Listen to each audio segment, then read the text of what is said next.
आप सबों को, वो मेरे गुरु भाई हों, गुरु बहनें हों या प्रियजन हों, सबको मेरा प्रणाम। ये कोविड-19 की त्रासदी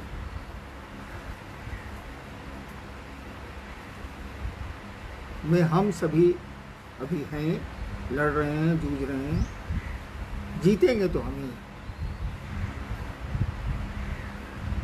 केवल हमें सतर्कता की ज़रूरत है, भय की ज़रूरत नहीं है, डरना नहीं है। हमको आपको सतर्क रहना है। वो सोशल डिस्टेंसिंग हो, मास्क पहनना हो, भीड़ की जगहों में अनावश्यक नहीं जाना हो, टहलने वाली आदत छोड़नी होगी। अकेले टहलें तो टहलें, लेकिन लोगों के बीच उचित नहीं होगा। हम लोग शिव के शिष्य हैं, आप भी हैं। मेरे साथ कठिनाई है कि मैं आपको देख नहीं रहा, आप मुझको देख रहे हैं।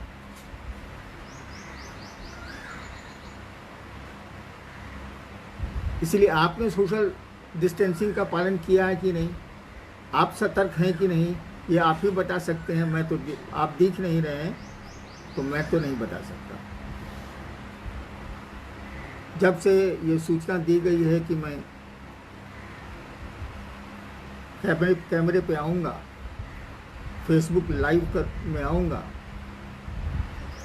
तब से बहुत सारी जिज्ञासाएं मोबाइल पर मैसेज के रूप में आई हैं। उतनी जिज्ञासाओं का उत्तर तो संभव ही नहीं। कुछ जिज्ञासाओं को यथासंभव हम लोग उत्तरित करने का प्रयास करेंगे, और ये प्रयोग अगर सफल रहा, आपने सोशल डिस्टेंसिंग कायम रखी, सतर्क रहे आप कोविड-19 के में, लॉकडाउन में, तो हो सकता है कि अगले सप्ताह फिर शुक्रवार को 1 बजे मैं फिर आपसे मिलूं। और अगर आपने नहीं किया तो ये भी बंद होने के कगार पर होगा। आइए देखते हैं आपने क्या जिज्ञासाएं भेजी। पढ़िए जी। सबसे पहले तो ये है कि साहब आप कैसे हैं, ये सब कोई जानना चाहता है कि साहब अभी कैसे हैं, स्वस्थ हैं कि नहीं, और हम लोग के लिए उनके तरफ से क्या निर्देश है, क्या मैसेज है। मैं स्वस्थ हूँ। अब उम्र का पड़ाव जो कह लीजिए, मैं स्वस्थ हूँ। लेकिन मैं जानना चाहता हूँ कि आप तो स्वस्थ हैं ना। अब तक जो मुझको सूचनाएं मिली हैं क्षेत्रों से, आप स्वस्थ हैं। हम तो स्वस्थ हैं, लेकिन अस्वस्थों की मदद करना भी हमारा काम है। हमने तो पेट भर लिए हैं, लेकिन दूसरे भी खाएं, भोजन करें, इसकी भी जिम्मेदारी हमको आपको लेनी होगी। मनुष्य पैदा तो अकेले होता है, लेकिन जीता है इस समाज में, और सामाजिक दायित्व उसके होते हैं। इसलिए हम लोगों को इस दायित्व का भी निर्वहन पूरी सतर्कता के साथ करना है। लोगों की मदद करनी है, लोगों की सहायता करनी है। आप स्वस्थ रहें, ये मेरी अपने गुरु शिव से प्रार्थना है। पर एक बात जान लीजिए, आप देखेंगे शिव के बारे में कि कथा है कि उन्होंने विषपान किया। शिव की पूजा में, शिवालयों में आप देखेंगे कि जो पुष्प या सामग्रियां अर्पित की जाती हैं, उन सामग्रियों में अमूमन वे ही द्रव्य हैं जो जहरीले हैं। वो धतूरा हो, बेल का पत्ता भी जहरीला होता है, ये कीटाणुओं को मारता है। और जो भी सामान चढ़ते हैं उनको, सामान्यतया जो चढ़ते आ रहे हैं, उसमें कुछ न कुछ विष है, रहता है। और ये कोविड-19 भी एक विषाणु है। आज तक विष पान करने से लेकर विष की जहाँ तक परिधि रही है, हमारे आध्यात्म में शिव ही सामने नजर आते हैं।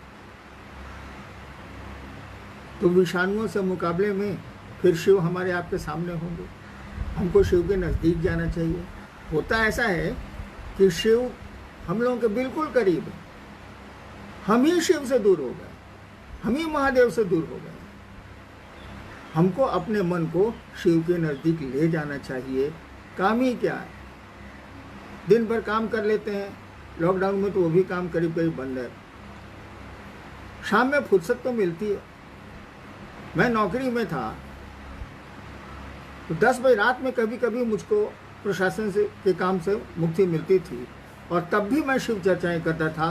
वो रात का 1 बज रहा हो, 2 बज रहा हो, रातें हमने जाग के सोई हैं, शिव चर्चा में गुजारी हैं। समय तो मिलता ही है। आपको शौक हो, आपको लगन हो, किसी काम को करने की तत्परता हो, तो समय है हमारे आपके पास, समय हम निकाल लेते हैं। तो चलिए, आप अच्छे रहें, शिव के सानिध्य में रहें। वो आपके सानिध्य में हैं। शिव हमसे दूर नहीं है, हम उनसे दूर हो गए। हमको आपको शिव के नज़दीक जाने का प्रयास करना चाहिए। और याद रखिए, शरीर कर्म नहीं करता है, शरीर नहीं कहीं जुड़ता है, मन जुड़ता है। और मन तो कहीं से कहीं जुड़ सकता है। शरीर से जाने में हमको पटना जाने में 7 घंटा गाड़ी से लगेंगे, मन से हमको न्यूयॉर्क जाने में 1 क्षण भी नहीं लगेगा। दुनिया खत्म होगी। देखिए न्यूयॉर्क कितने नज़दीक हो गया मेरे मन के। न्यूयॉर्क जाने में रात भर का सफ़र होगा, वो भी हवाई जहाज से। और मन से मैं अगर न्यूयॉर्क जाऊं, लीजिए पहुंच गया। तो दुनिया खत्म हो गई, समय भी नहीं लगा, क्षणांश लगा। तो शिव से जुड़ने में मन ही आपका हमारा एपरेटस है, उपकरण है। इसका हम आप प्रयोग करें। इसके प्रयोग से ही हम शिव के नज़दीक जा सकते हैं और शिव को अपना संबल बना सकते हैं। इन विषाणुओं से भी लड़ सकते हैं। सतर्क रहना है, परहेज में रहना है, लड़ना है और आगे बढ़ना है। देश को भी बढ़ाना है। शिव के शिष्य देश के लिए अपनी कुर्बानियाँ देते हैं, देंगे। जी जी, भाई अभिनव जी हैं बेंगलोर से और भाई भोला सिंह जी हैं कानपुर से। हम दोनों की यही जिज्ञासा है कि आजकल जब से कोरोना के बारे में इतनी चीज़ें हुई हैं, तो कुछ दिनों से मन में निगेटिव विचार आते हैं। हमेशा कुछ हो जाने का भय बना रहता है। एक वैश्विक महामारी कोरोना ने हम सभी के अंदर एक अदृश्य डर पैदा कर दिया है। महादेव कम याद आ रहे हैं और कोरोना ज़्यादा। नमः शिवाय से प्रणाम और दया की याचना करने के बाद भी मन विचलित होता रहता है, क्या करें? देखिए, मन में वो सकारात्मक विचार आए या नकारात्मक, whether it is negative और पॉजिटिव, तरीका ये है कि जो भी विचार आते हो, वो नकारात्मक हो सकारात्मक हो, वह अपने शिव के चरणों में समर्पित करें हम आप। कहे कि निगेटिव विचार हमारी सोच से नहीं आ रहे हैं, वो आ रहे हैं तो आ रहे हैं। पॉजिटिव विचार हमारी सोच से नहीं आ रहे हैं, वो आ रहे हैं तो आ रहे हैं। उसमें हम आप क्या कर सकते हैं? परिस्थितियाँ, वो विचार परिस्थिति जन्य हो सकते हैं, स्थिति जन्य हो सकते हैं, परिवेश जन्य हो सकते हैं। तो हम आप क्या कर सकते हैं? जितना बनेगा उतना ही न करेंगे, जितनी शक्ति और जितना सामर्थ्य होगा उतना ही न करेंगे। सबको शिव के चरणों में अर्पित कर दीजिए। धीरे धीरे आपका मन स्थिर भी होने लगेगा, विचार सकारात्मक होने लगेंगे। आपने पूछा है कि नमः शिवाय करते हैं, शिव से दया मांगते हैं, तब भी मन में नकारात्मक विचार, निगेटिव थॉट्स आते हैं। वो तो मन की आदत है, वो तो चंचल है। अनावश्यक हम लोग कोरोना से डर गए। डरना तो इलाज नहीं है, डरना तो मुसीबत का रास्ते निकालने का तरीका नहीं है। हमको लड़ना होगा, हमको आगे बढ़ना होगा और भगवान शिव से दया मांगनी होगी। नमः शिवाय तो शब्द है, शब्दों का बहुत, संबोधन का बहुत प्रभाव नहीं पड़ता। संबंधों में तो भाव का प्रभाव पड़ता है। आपने हमें नमः शिवाय किया, क्या हमारे आपके मन ने उस शिव को प्रणाम किया? प्रणाम का भाव आया? अगर प्रणाम का भाव आ रहा है, अगर शिव को प्रणाम करने की मन स्थिति बन रही है, तो नमः शिवाय बहुत जरूरी है। नमः शिवाय का सहारा लेके शिव को प्रणाम किया जाए, ठीक है, सहारा में काम करता है वो, लेकिन नमः शिवाय का सहारा शिव के को प्रणाम करने की भाव स्थिति में जाने के लिए लिया जाए। और अगर आप शिव भाव से, शिव से भाव से, या जो कहिए भक्त के भाव से शिव को प्रणाम करते हैं, वो प्रणाम आपका परिणामदायी होगा, आपके मन को स्वच्छ रखेगा, स्थिर रखेगा, शांत रखेगा, उसको सकारात्मक दिशा देगा। शिव में तो निगेटिव ऊर्जाएं हैं ही नहीं, उनकी शक्तियों में भले हैं, लेकिन हमेशा जान लीजिए जहाँ निगेशन है वहाँ पॉजिटिव है, जहाँ पॉजिटिव है वहाँ निगेशन है। हर सृजन में संहार है, हर संहार में सृजन की कामना। नेक्स्ट जी, चांदनी गुरुवान है पटना से कहती हैं कि प्रेम में इतने फासले क्यों होते हैं, प्रेम में इतनी पाबंदियां क्यों होती हैं? प्रेम में पाबंदियां तो होंगी। प्रेम की आदत है कि ये दो सत्ताओं में पैदा होता है। प्रेम दो सत्ताओं में पैदा होता है, एक प्रेमी और एक प्रेम का पात्र। दो सत्ताओं में ये पैदा तो जरूर होता है, लेकिन दो सत्ताओं में रहना नहीं चाहता। ये दो सत्ताओं को एक करता है। कबीर की वो पंक्ति याद करिए, प्रेम गली अति साकरी, नेरो, प्रेम गली अति साकरी, जामे कुटुंब न समाए। जामे क्या तो है ऐसे कुछ, दो ही ने समाए, दो ही ने समाए, यानी दो से शुरू होता है, दो में रहता नहीं है ये। लेकिन जैसे दो से एक होगा ये, जैसे दो सत्ताओं में पनपा है प्यार और एक होगा ये, अब प्यार मरने लगेगा कि अकेले रहता नहीं है। इसलिए फिर बिलगाव होगा, फिर फासले होंगे, और फिर फासले होंगे, फिर प्रेम एक करेगा, फिर फासले होंगे, फिर प्रेम एक करेगा। शिव और शक्ति की यही व्याख्या आई है। वो भगवती शिव से इतना प्रेम करती हैं, लेकिन प्रेम जब करेंगी तो दोनों सत्ताएं एक होंगी, और जैसे दोनों सत्ताएं एक होंगी, अब प्रेम टूटेगा, प्रेम अकेले रहता ही नहीं है, दो मिल जाएगा, और ये हर पल चलता रहता है, ये विरह मिलन, विरह मिलन, विरह मिलन। तो प्रेम में तो फासले होंगे। पाबंदियाँ तो हमारे आपके जीव भाव के चलते हैं, हमारे अपने स्वकर्म हैं, हम लोग का अपना किया हुआ कर्मफल है, जिससे पाबंदियाँ भी लगती हैं और छूट भी मिलती है। जी, भाई आलोक जी कटिहार से हैं कि इतनी कठिनाइयों के बाद भी मैं जगत को ही क्यों चाहता हूँ, शिव मंत्र भारी क्यों नहीं होते? है क्या कि वो शिव जीव भाव में, जगत के भाव में हमारे आपके रूप में दिख रहा है।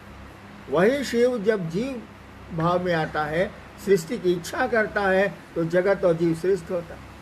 तो जीव भाव की कामना से हम आप सृष्टि है, मनुष्य सृष्टि है, बनाई है, तो जीव भाव तो रहेगा ही रहेगा।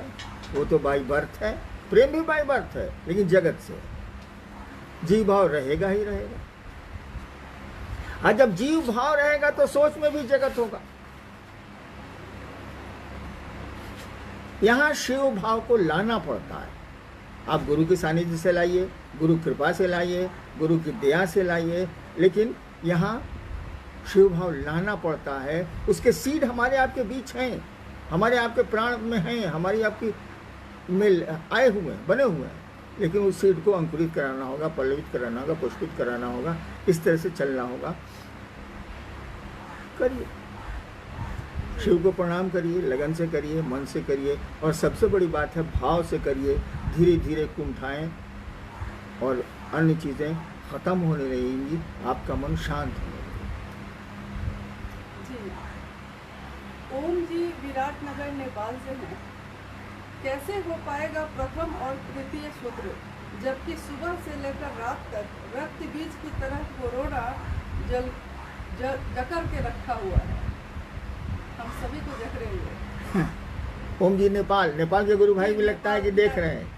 भाई नेपाल के भी सारे गुरु भाई बहनों को मेरा प्रणाम है जी। पूरी दुनिया में विदेशों से भी तो काफी लोग अभी जुड़े हुए हैं। भैया मेरा सबको प्रणाम है। मैं नत हूँ सबके सामने। क्या सवाल था? जी ये कैसे हो पाएगा प्रथम और हाँ द्वितीय समझ गया सूत्र? मैं। हाँ, शिव शिष्यता के 3 सूत्र सबको मालूम, और ये 3 सूत्र कुछ नहीं है, 3 काम हैं। वो काम इसलिए है कि हमारा मन शिव को भूल नहीं जाए। मन किसी को भूलता है तो संबंध टूटती हैं। मन में आपका कोई संबंध खत्म होने लगे, भूलने लगे आप, तो संबंध सोने लगेगा, आपकी परवाह कम होने लगेगी। तो शिव के साथ भी यही है, वो आपके गुरु हैं, उनके साथ भी यही है। मन भूलेगा तो शिव से आपका सानिध्य कमेगा, संबंध कमज़ोर होगा। और मन इस बात को केवल नहीं भूले, इसको बोलते हैं संकल्प दीक्षा। आपने मन से संकल्प लिया है कि शिव मेरे गुरु हैं, तो ये हमेशा आपको स्मरण रहना चाहिए। इसी के लिए 3 सूत्र दिए गए। दूसरा सूत्र जो दूसरों के साथ शिव चर्चा करना है, दूसरों को भी स्मरण कराना है, दूसरों को भी प्रेरित करना है, और अपने भी शिव की ओर बढ़ना है। दूसरा सूत्र अभी के परिवेश में संभव नहीं है। हम आप घर से निकल नहीं रहे, निकलना सुरक्षित नहीं है। हम लोग कह रहे हैं कि आप घरों में रहें, सुरक्षित रहें। अरे जिंदगी रहेगी तभी न शिव हमारे आपके लिए। शिव तो रहेंगे लेकिन हमारे आपके लिए तो नहीं रहेंगे। अब मरने के बाद क्या होता है ये तो मुझको मालूम नहीं। तो जिंदगी रहेगी तभी। तो प्रधानमंत्री जी ने कहा ना, जान है तो जहान है। तो दूसरा सूत्र तो संभव नहीं है। और मेरी जीवनी को आप देखें, मैंने 1974 में शिव को गुरु माना था, आरा के गांगी स्मशान में। 8 वर्षों तक मैंने किसी से नहीं कहा कि मैंने शिव को अपना गुरु बनाया। यही कोई चर्चा नहीं हुई, कोई बात नहीं हुई। लेकिन एक संकल्प था, एक निश्चय था, वो भी दृढ़ निश्चय था कि मैंने शिव को गुरु माना है, अब उन्हीं को गुरु मानूंगा, जो होगा सो देखा जाएगा। अगर आप दृढ़ निश्चय पर खड़े हैं, शिव आपके गुरु हैं, शिव का आपको संबल मिला हुआ है। शिव का संबल तो सबको मिला हुआ है, हम ही लोग छोड़ देते हैं। अगर हमको आपको शिव का संबल मिला हुआ है, प्राप्त है, तो कोविड-19 से कहा डर रहे हैं भैया? किसी से डर जाना तो कोई इलाज नहीं है। अब कोई मौत से डर के कोई काम ही नहीं करेगा। मौत तो ऐसे भी आनी है, आज नहीं तो कल। यहाँ जो भी आया जाएगा। तो कोविड-19 से क्या डरना, उसे लड़ना है। मैंने कहा नहीं, आप सतर्क रहें, लड़ें, दूसरों की मदद करें, अपने भी सुरक्षित रहें, दूसरों को भी सुरक्षित रहने के लिए प्रेरित करें, कोशिश करें, सलाह दें, जो बन सके सो करें। डरने से कैसे काम चलेगा? मैं 72 साल का आदमी डर जाऊंगा तो मेरे प्राण धुक धुक करके यही निकल जाएंगे। डरने से काम चलता है। और जब जानते हैं कि मौत आनी है तो मौत से क्या डर रहे हैं, वो तो आनी ही आनी है। हाँ, बीमारी है, उसे लड़ेंगे हम तो शिव के शिष्य हैं, लड़ेंगे, देश को भी बचाएंगे, दुनिया को भी बचाएंगे, समाज को भी बचाएंगे। इसलिए घबराना नहीं है, हम आप घबराएं नहीं, लड़ें, सतर्क रहें, सुरक्षित रहें, दूसरों को भी सुरक्षित रखें। आज बस इतना ही। आप सबों को मेरा प्रणाम।